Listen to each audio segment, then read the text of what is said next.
បាទសួស្តីបងប្អូនទាំងអស់គ្នាថ្ងៃនេះមានរឿងមួយចង់និយាយចូលរួមសោកស្ដាយបងប្រុសម្នាក់ដែលនៅ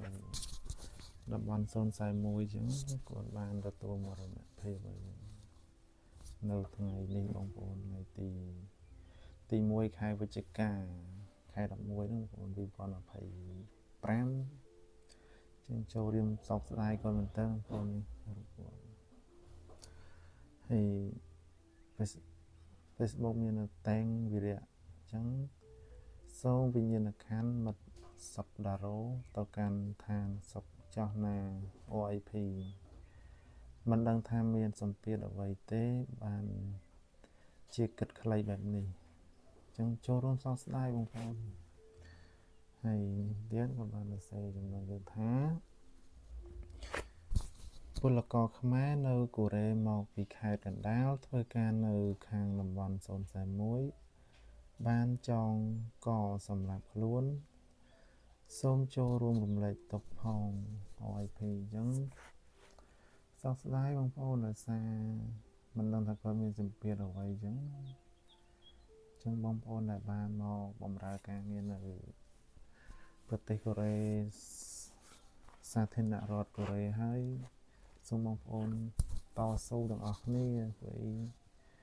យល់ថាមកប្រទេសកូរ៉េវាមានសម្ពាធច្រើនអញ្ចឹងបងប្អូនកាលខ្ញុំមកដំបូងក៏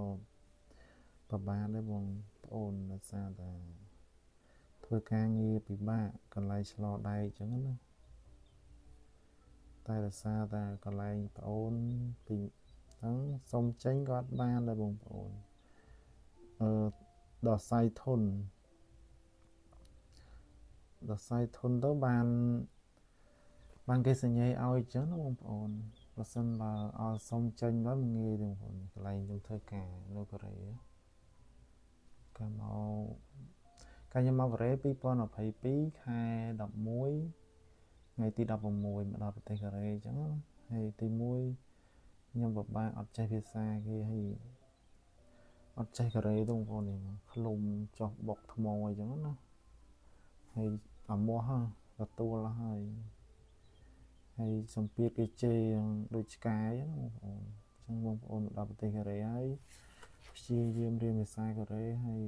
រឿងគ្រួសារនៅខ្មែរគិតដែរគាត់ថាយើងតម្លាក់ចោលខ្លះអញ្ចឹងបងប្អូនបើយើងយកទុកខ្លួនពេក